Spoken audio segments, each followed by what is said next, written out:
This is Coogan Cassius for Eiffel TV. We're in Gaucho's here for a James DeGALE media lunch ahead of his fight with Brandon Gonzalez on May the 31st at Wembley. With me, I have advisor to James DeGALE, Mr. Ambrose Mendy. How are you, Ambrose? Love the mister. I'm really well, thanks. We're here today with all the press, the journalists, and then there's me adding on to that at the end. But this is a good thing for James, isn't it, to obviously get this sort of attention here with, like I said, probably every writer in the country here wanting to speak to him. I mean, it is, and in isolation, and I think if you look at James, you're seeing a different James DeGALE.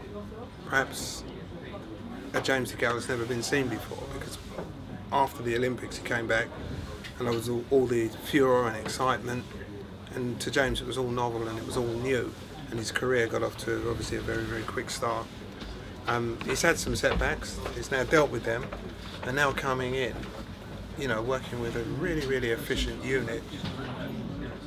The onus is on James to do everything that he needs to do, and he's willfully and willingly doing whatever he needs to do. It's a good day. This will be the biggest stage that James has performed on, fight-wise as well. It's a final eliminator for the world title. Pressure-wise, he said that he will thrive off it. Do you see that as well? I think James will thrive off the pressure. Let me give you an example. He was out in Beijing. He qualified for the Olympic final. It was beyond his wildest dreams at the outset, although he'd committed himself to the work to get this done. Imagine that. So he's there. He's the sole British fighter, the last one left, and he's going to fight a Cuban in Beijing. If that's not pressure, I don't know what is. And I will laugh when I say this. Pressure, did he deal with it? Well, the guy started biting him, you know, the Cuban in the final, and of course James emerged triumphant. And then, of course, doing that journey on the way back on the plane, and being singled out for special, wonderful treatment by the media, with James coming off the plane. James has endured a lot of pressure in his career. On this, he sits with Jim. They're very intense in what they do. They're very thorough. And Leroy, Diane and myself get on and do what we've got to do to ensure that it's 100% James that's going to be put out there.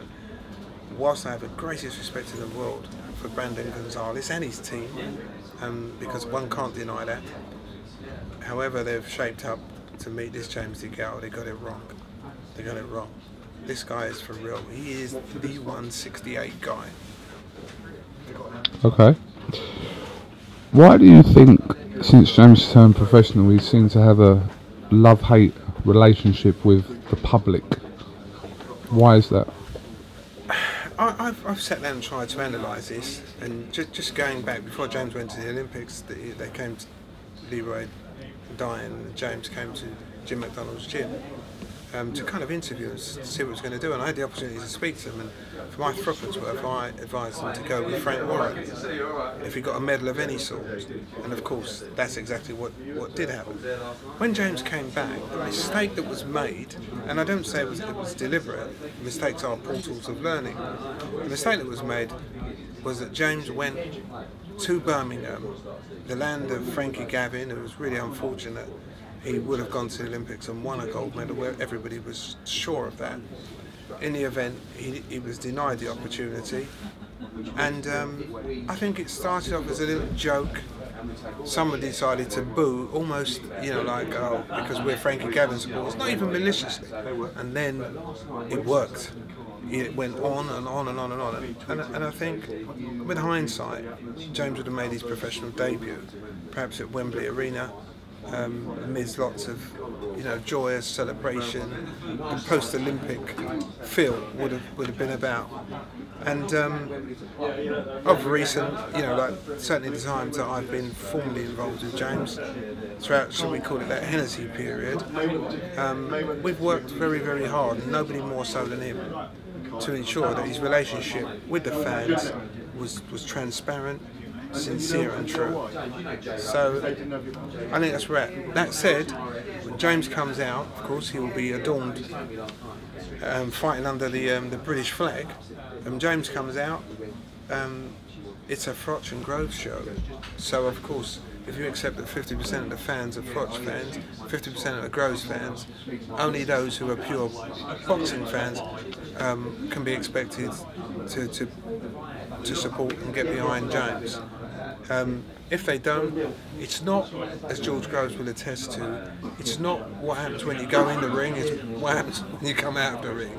So if James was to go into the ring, and I hope it isn't the case to a crescendo of boos, when he goes out of the ring, I can assure you they'll be cheering, because he's going to fly that flag. He's going to fly that flag. And it will be the British flag, not just the English flag. Okay. I'm going to give you your opportunity now to not rectify, but just to clarify an interview you've done with James Helder a few months ago now, in reference to James being the first British gold medalist to win a world title, and some comments from Virgil Hunter in a recent interview he had with me. Would you like to make a comment on what I'm talking about? Yeah, of course. On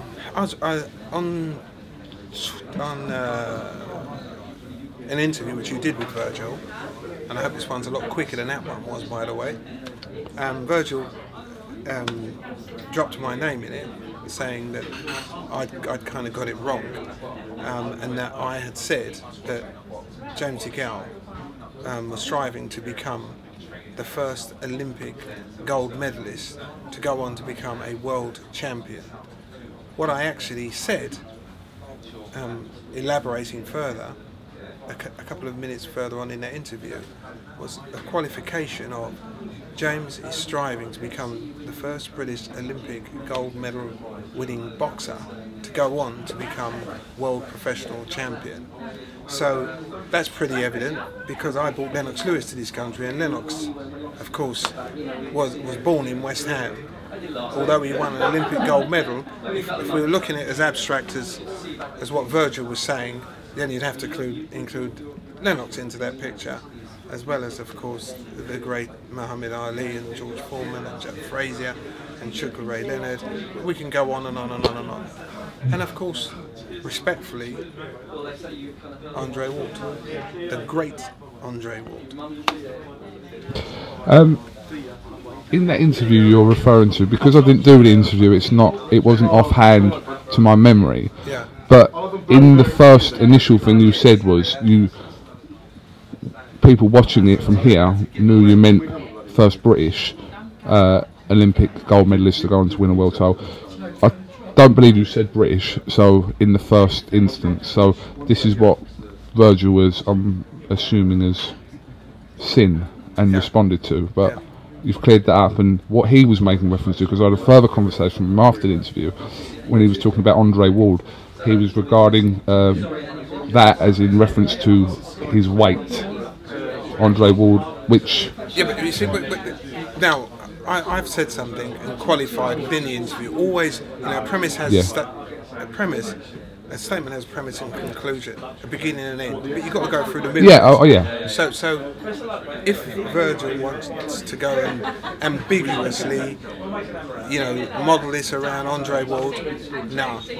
There are not many bigger fans of Andre Ward than me, let me tell you that. But having said that, see Andre Ward, he's a golden child. He was born with those skills that he's got. It's like me pretending I am in any way going to influence the way James fights. The most important thing here is that to achieve this, James has got to go through Brendan Gonzalez, and trust me, will. Alright, well listen, Ambrose, thanks for giving us a bit of time. Always. No problem, and enjoy your lunch anyway, whatever's on the menu. We're on it, listen, there ain't going to be no fufu and eba, or rice and peas, so I'll have to get onto some of this RG food. Go on the RG. Cassis, Ambrose Mendy, IFL TV, thank you very much. Pleasure.